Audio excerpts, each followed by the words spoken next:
God, this man is so funny. I could not stop cackling. He kept me in stitches. I did weep a little bit in there. The way that he'll make you laugh. Motivating, amazing. I did not feel like I was just being talked to. I felt like I was a part of it. Even 10 years from now, I will remember the stories. Totally fun. Nice bike. Yeah, definitely nice bike. You just walk away feeling completely mesmerized. I'm going to remember some of the things he said probably the rest of my life. I just thought it was fabulous, fabulous. Nice bike. Nice bike. Nice bike! When I say educator, I mean everybody in the room. I mean from transportation to nutrition. I mean from aides to the admin secretary. I mean anybody, the custodial, the maintenance, anyone that is in the life of a child throughout the school year has a huge impact. Oh my gosh. I talked to a large district of nutrition workers, school cooks, transportation, bus drivers. 2 different personalities, and I know school cooks, my mom was one of them. I have a lot of material there. Transportation, I walked to school, wasn't that far, I had nothing. So when child number 2, Michael, was about this big, I said, Mike, I'm talking to bus drivers tomorrow. I've got nothing. I need a bus driver story. And Michael thought for a while, and he said, bus driver. Ah, Al. Yes, I've got an Al story.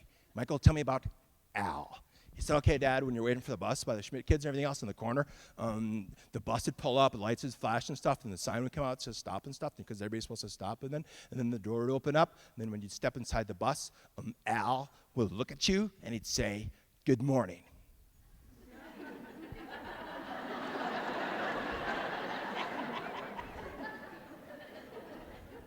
That's it.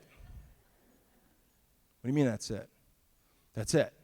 Al'd say, good morning. And sometimes he'd say, good morning, Mike. Mike, don't they all say good morning? No, none of them ever did that. Al did every day. What's it take to be great in the eyes of a kid? You and your husband have 2 Harleys, is that correct? Yes. What kind of Harley do you have that you like the best? Well, we have 2 Heritage Softails, and one's white with red stripes and fringe. So that's the coolest one, I think. Oh, yeah, the fringe, yeah. Great brand. Talk about a great brand. Is Harley Davidson a great brand? When you mention Harley, it's a great brand. Starbucks, it means coffee. Harley means great American motorcycle. Hopkins, great schools, great brand. Right, Karen? Now, there's a couple major league events for Harley people. One is a big rally in Sturgis, South Dakota every year. Have you ever been to that rally? I have not. I've seen pictures on the internet, probably a good choice for a social worker. Yeah. But in 2003, there was a major league event in Milwaukee, Wisconsin for Harley people. It was an international event. It was a once-in-a-lifetime gathering. It was in Milwaukee. Karen, do you know what that gathering was? I know there was one. I don't know if it was 150 years of Harley or something like that. But That's right, Karen. It was the 100th year anniversary for Harley Davidson. You nailed it. 100th year anniversary for Harley Davidson. There were hundreds of thousands of Harley people there for that 100th year anniversary of a great American company. Karen, and your husband's name is? Steve. Oh, were you and Steve at that event? We were not. Okay, so, good. Ladies and gentlemen, the amazing Karen. Karen. Thank you, Karen. Come back in. Good. Thanks, Karen. Karen, the reason I asked you that question, if you were in Milwaukee for the 100th year anniversary, is because I, Mark, speaker boy, I was there. Oh, I was there by accident. I had no idea the event was even taking place. I was in a beige Ford Taurus rental car from Avis, surrounded by hundreds of thousands of serious, hardcore Harley Davidson bikers. I have never been on a Harley. I've never dreamed of owning a Harley. I've never thought of myself as a Harley kind of a guy. But that day, my beige Ford Taurus rental car from Avis, I wanted a Harley. I want to be part of that Harley community, that Harley experience. I want to see my wife Susan in black leather in the back of a Harley. Okay, maybe that's a different issue, but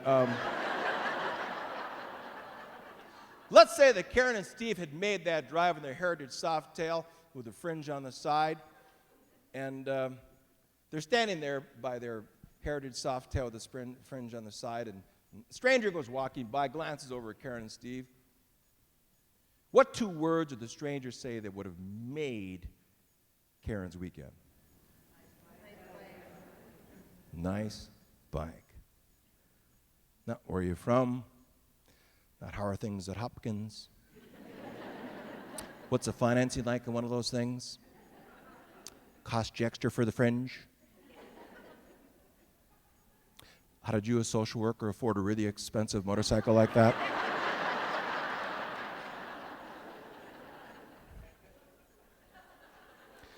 Now all they'd say is, nice bike. What's your point, Mark? Why is that relevant to us as educators? Well, to understand that one, let's go back to Psychology 101, the campus of St. Cloud State University. Psychology 101, the day the professor had that chalkboard with a triangle, Maslow's Hierarchy of basic needs, right? You need those basic needs met: food, water, shelter, safety, security. Once all of our core basic needs are met, all of us in this room have two core needs. Number one, we need to belong to a family, a tribe, a race of people, a faith fellowship, a great organization, Miss Hanson's room, an incredible school, a royal, Red Hat Society, the Harley Riders. We all need to belong. And when we don't belong, it creates empty voids in our heart, and those voids are filled with terrible choices. And you'll pick those kids out day one, minute one. Number two, we all need to hear, nice bike. I see it, Karen. You've been with the district for 11 years. You're a social worker. You dedicate yourself to kids. You and your husband, Steve, go right in on Harleys. That's an interesting lifestyle. And this school district is a better school district because you're a part of it. Nice bike. I contend that when we nice bike kids, when we nice bike each other, we create an organization, association, a company where people feel like they really belong to something special. We have a culture of nice bike. Performance follows every time. What is nice bike exactly, Mark? I think it's three things. Nice bike, number one, is to acknowledge. It's the difference between going downtown Minneapolis and seeing a homeless person, seeing them but not looking at them, or seeing them and at least giving them a smile to a fellow human being. One is to acknowledge those around you. Number two of nice bike is to honor, not what's important to you, but what is important to them. And the third part of nice bike is to connect.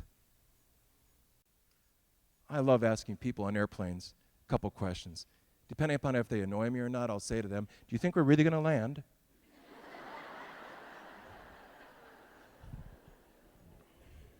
I really shouldn't do that. But the other question I love asking is, hey, I'm talking to a group of educators tomorrow. Tell me about an educator that had an impact in your life in some way and why. The question's framed carefully. Not who's your favorite teacher, because that's somebody else. That's a different story. But tell me about an educator, because that broadens it. Impact broadens it. And it really does break down on Dr. Daggett's work of the 3 R's, of rigor and relationship and relevancy. You hear a lot of stories of teachers who rigor, demanding. First draft is never good enough. Come on, I see more in you, or you give me the best you have. They demand a lot from their kids. They're experts at what they do. Across the board, K-12, they're so good and just masterful. Come on, you can have, let's see more. The relationship, oh, we would do anything for them. They were so incredible. They knew our names from day one. They would do flashcards in summertime to get our names so they knew who we were coming into the room. We would go through a brick wall for them, relationship-based. And the third one is just that relevancy. It's the passion educator. It's the one that says, you guys, photosynthesis is amazing. And here's why. They have a culture of what if and why not.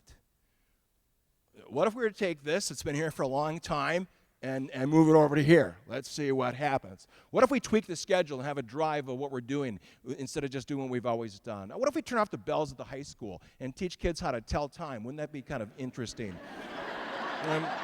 What if we have a world-class food program where the school lunch here absolutely knocks people's socks off or they go, wow, when they walk in? What if we have our teachers to collaborate and just inspire each other in what they do? What if? I mean, I just love what if and why not thinking. It drives innovation. It's incredible, and it's what you are absolutely brilliant at. Perfect example of what if, why not thinking. Pop quiz, ready? What is the most exciting day of the year for kids of all ages? So the kids come over a week from today. They're going to be here on Tuesday, the Angels. And they're going to go home. And all the parents across North America ask the same question when the children come home. Honey, how was your first day of school? And what do the Angels say? It's fine. It's fine. And we say, oh, I wish you had a better attitude about your own education. I wish you'd take some investment in your own education. How can we leave no child behind if you want to be left behind?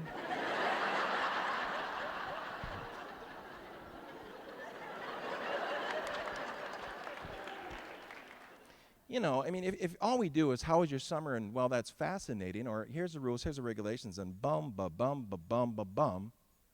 You go home, and the person that cares about you says, how was your first day of school? And you go, oh, it's fine. I'm looking forward to getting into my stuff later on. So what if? What if on the first day of school we engaged kids? What if the first day of school we reach in the ditty bag and pulled out something right away that we didn't usually pull out to the third week? What if we stood up on the pitcher's mound and threw the fastball so fast and full close inside we brushed the batter off the plate the very first day? What if we go get some red carpets from the wedding chapel and have them run from the bus runs out the front door on the very first day? What if we get all the staff dressed in the same shirt, high-fiving each other, kind of going nutsy, showing the kids we're excited about today, and you probably should be too? What if we go get a polka band, the Three Bobs, put it out front of the high school, because high school kids hate polka. Let's jab them before they jab us and be one up on them, right? What if instead of waiting until October, we go out and read by that tree the very first day? What if the gym class before liability forms are signed by parents and have a kid where they can get hurt the very first day?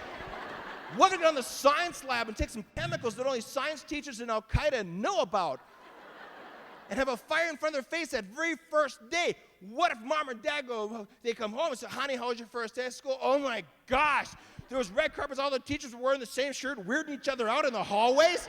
There was a stupid polka band called the Three Bobs out front, read by an oak tree. There was a kid with a bloody face in gym class, and the whole science wing was on fire.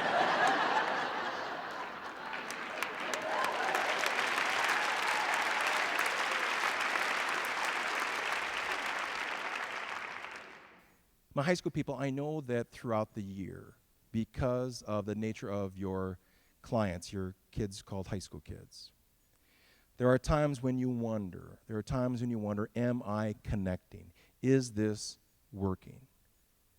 Am I where I should be? When you hit those moments, I want you to take a trip to one of the elementary schools in this district. For the very first 5 minutes of any day, lean against the back wall, just be there for 5 minutes and watch elementary educators and their students, and then leave. Because I believe you'll leave a better educator than when you walked in, because they'll remind you of something. What? How to look at kids. Because elementary educators look in the eyes of children like they're the only human beings alive. Because those first 5 minutes are total chaos. Oh my gosh. Mr. Ms., Mr. Ms., Mr. Ms., Mr. Ms., Mr. Ms. I mean, the gerbils are out of the cage. The rabbits are doing it again. Toilet's clogged up. Could somebody please call Marv in a hurry? Do the parents not see Todd's nose ever? Hello?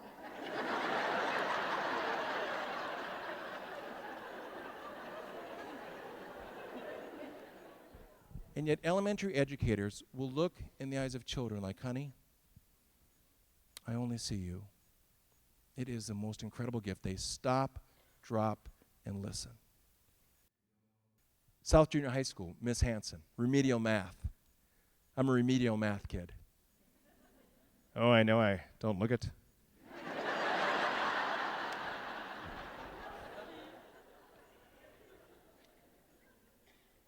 I was the worst. Somewhere between 3rd and 4th grade, I freaked out on flashcards.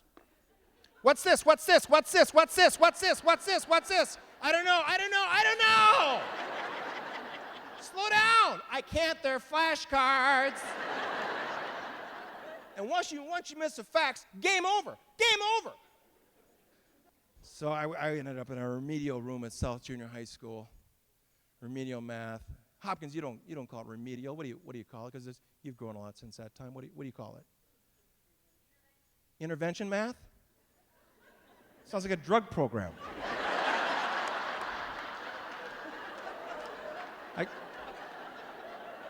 I could see myself surrounded by 5 trigonometry kids going, you need help. First step is admitting that you need help. And we're all in trigonometry. And you need some help. Intervention math, applied math, consumer math, level 7 math. I was at a rich district, they called it transition math. That's my favorite. Yes, I'm in transition math. I'm not stupid, it's just a phase.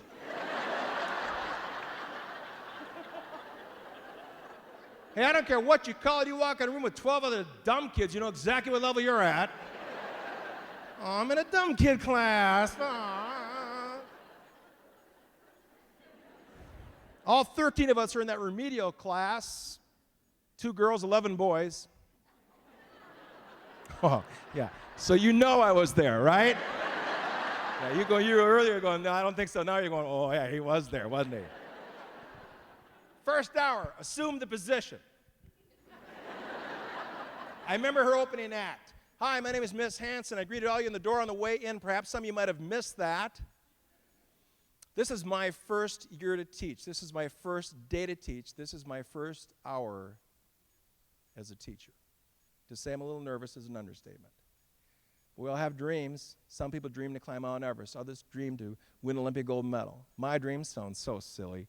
I used to take my dolls, line them up, take roll, because I always dreamed of being a teacher. This is my dream come true. Wednesday, our assignment is to bring in a can of Campbell's soup, opened up, washed out thoroughly, wrapper off. We came in that day, put our cans on the desk. She gave us a magic marker, told us to draw an I on the can, because that's our I can. I can.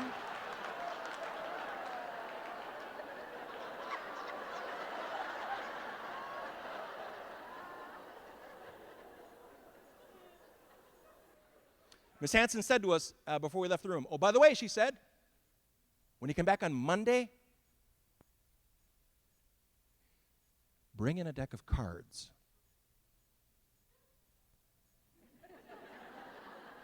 This was interesting because playing cards were not allowed in the hallways of South Junior High School. Wally Pretzer, the assistant principal, took this one very personal, prided himself in having a drawer in his desk where he'd open up and say, hey, see those playing cards? I got a lot of playing cards, and they never go back either.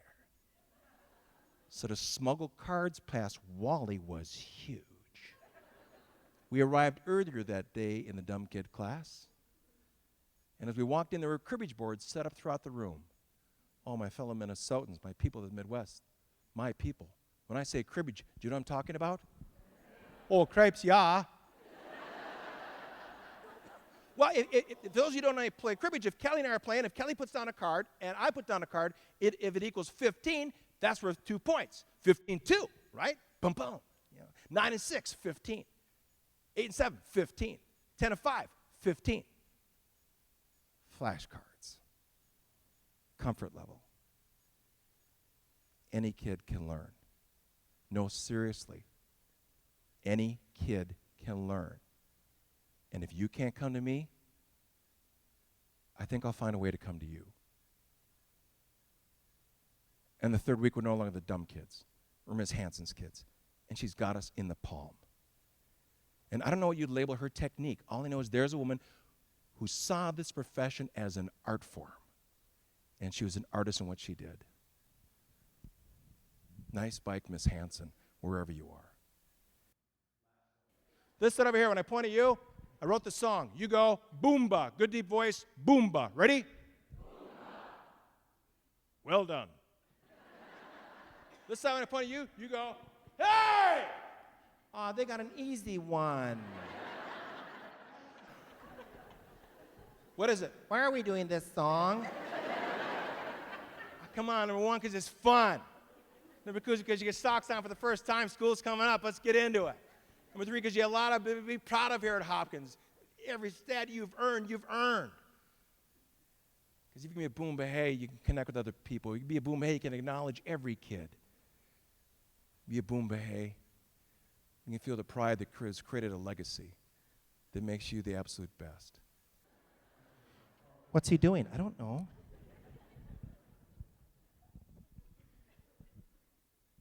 Oh, look, a puppet. Ladies and gentlemen, we proudly present from the Hopkins Schools, the Hopkins All-Staff Choir, singing the famous hit song, Boomba, eh? Hopkins Schools. Composed and directed by Mr. Mark Scharenbroich, Minnetonka, Minnesota. Nicebike.com. Sponsored by the letter C.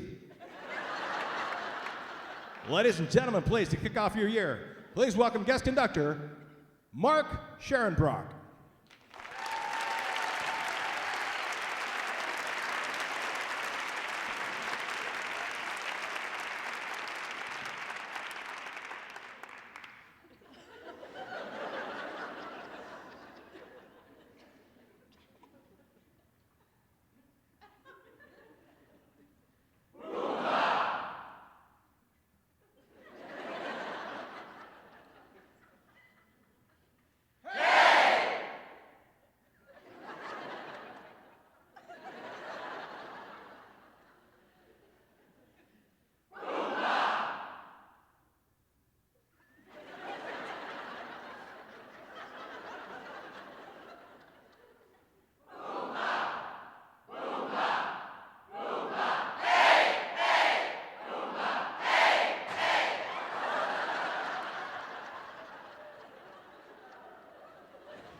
Thank you. God bless you. Thanks a